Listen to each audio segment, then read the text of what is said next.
C. Joseph Vijay எனும் நான்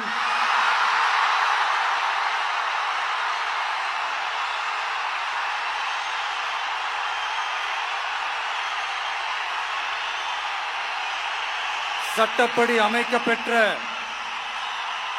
இந்திய அரசியல் அமைப்பின்பால் உண்மையான நம்பிக்கையும் மாறா பற்றும் கொண்டிருப்பேன் என்றும்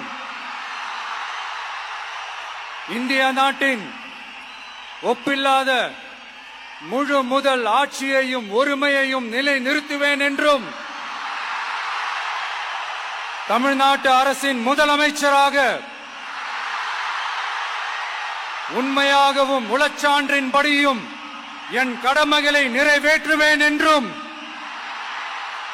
அரசியல் அமைப்பிற்கும் சட்டத்திற்கும் இணங்க அச்சமும் ஒருதலை சார்பும் இன்றி விருப்பு வெறுப்பை விலக்கி பலதரப்பட்ட மக்கள் அனைவருக்கும் நேர்மையானதை செய்வேன் என்றும் ஆண்டவன் மீது ஆணையிட்டு உறுதிமொழிகிறேன்.